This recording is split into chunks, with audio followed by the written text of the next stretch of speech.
Syiah Imamiyah. Syiah Imamiyah atau yang lebih dikenal sebagai Syiah 12 adalah cabang Syiah terbesar di dunia. Disebut Syiah Imamiyah karena keyakinan bahwa setelah wafatnya Nabi Muhammad, kepemimpinan umat dilanjutkan oleh para imam yang sudah ditentukan oleh Allah. Mereka percaya ada 12 imam, dimulai dari Ali bin Abi Thalib, Hasan, Husain, dan seterusnya hingga imam terakhir, yaitu Muhammad Al-Mahdi. Dalam keyakinan Syiah Imamiyah, imam ke-12 yaitu Muhammad Al-Mahdi sudah lahir di Irak pada tahun 869 Masehi. Ia adalah putra dari imam ke-11, Hasan Al-Askari. Menurut mereka, Imam Mahdi belum wafat, melainkan disembunyikan oleh Allah dari manusia dan suatu hari nanti akan kembali di akhir zaman sebagai penyelamat. Karena imam ke-12 ini masih tersembunyi, untuk sementara kepemimpinan umat Syiah dijalankan oleh para ulama besar yang disebut Marja' at-Taqlid. Ayatollah Khomeini, misalnya, bukan imam ke-13, melainkan seorang ulama tertinggi yang memimpin umat atas nama Imam Mahdi. Saat ini, tradisi Imamiyah paling banyak dianut di Iran, Irak, Lebanon, dan beberapa wilayah lain. Jumlah pengikutnya diperkirakan mencapai lebih dari 150 juta orang di seluruh dunia.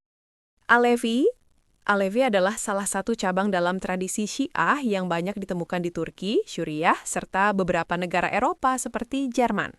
Nama Alevi berasal dari Ali bin Abi Thalib karena mereka melihat Ali sebagai sosok yang sangat dihormati sekaligus teladan spiritual. Yang menarik, cara beribadah Alevi berbeda dengan kebanyakan Muslim. Mereka tidak selalu berkumpul di masjid, melainkan di tempat khusus yang disebut semevi. Di sana, doa dipadukan dengan musik dan tarian rohani yang dikenal sebagai semah, yang melambangkan keharmonisan antara manusia dan alam. Saat ini jumlah pengikut Alevi diperkirakan mencapai 20 hingga 30 juta orang, terutama di Turki. Meski sering dipandang berbeda dari arus utama Islam, komunitas Alevi tetap bertahan dengan identitas uniknya dan bahkan menjadi bagian penting dari keberagaman budaya Turki modern.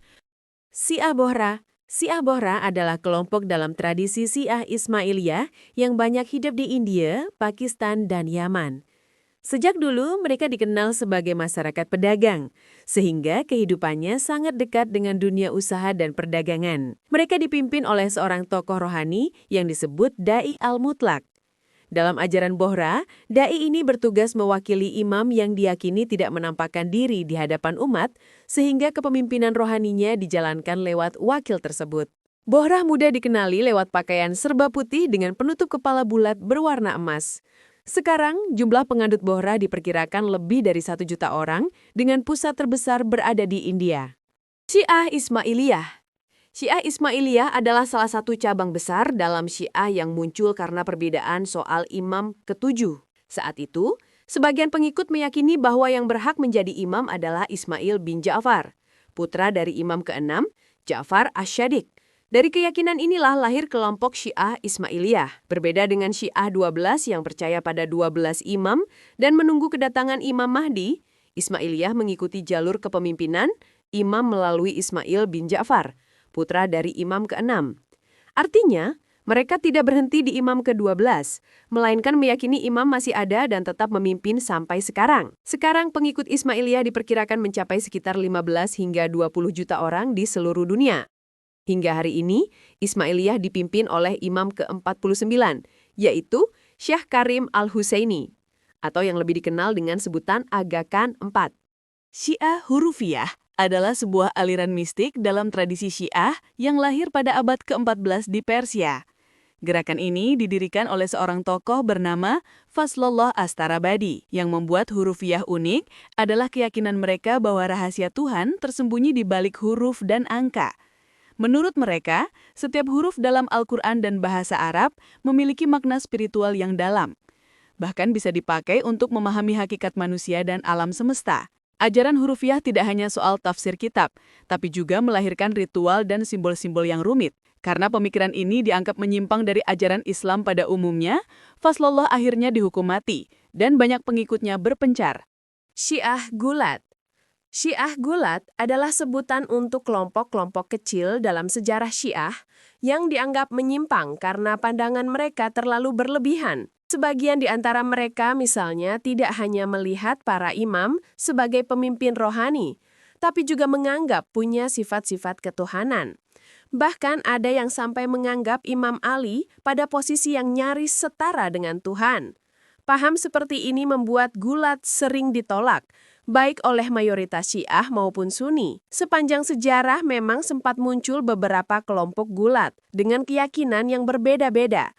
Namun kebanyakan dari mereka akhirnya hilang atau lenyap karena dianggap menyimpang dari ajaran Islam pada umumnya. Syiah Zaidiyah.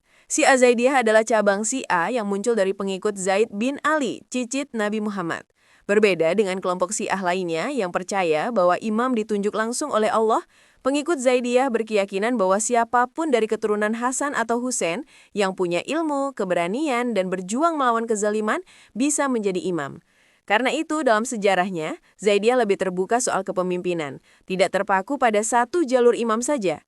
Pandangan ini juga membuat Zaidiyah punya banyak kesamaan dengan tradisi Sunni, misalnya dalam tata cara sholat, fikih, dan kehidupan beragama sehari-hari. Sekarang, Zaidiyah paling banyak ditemui di Yaman dengan jumlah pengikut sekitar 10-15 juta orang. Salah satu kelompok besar yang berasal dari tradisi ini adalah Houthi, yang dikenal luas di dunia internasional karena terlibat dalam konflik Yaman dan sempat jadi sorotan dunia setelah melancarkan serangan ke Israel beberapa waktu lalu. Syiah Babiyah adalah sebuah gerakan keagamaan yang muncul di Iran pada pertengahan abad ke-19. Pendirinya adalah seorang tokoh bernama Sayyid Ali Muhammad yang kemudian dikenal dengan sebutan Bab, artinya gerbang. Ia mengaku sebagai pintu menuju Imam Mahdi yang ditunggu-tunggu. Ajaran Babiyah cepat sekali menyebar dan menarik ribuan pengikut, terutama karena semangatnya yang menantang otoritas ulama dan penguasa saat itu. Namun gerakan ini juga memicu perlawanan keras. Banyak pengikut Babiyah diburu dan dibunuh, sementara Babiyah sendiri akhirnya dieksekusi pada tahun 1850. Meski demikian, ajaran Babiyah tidak hilang begitu saja. Dari gerakan ini kemudian lahir agama baru bernama Bahai yang sekarang sudah berkembang ke berbagai negara di dunia.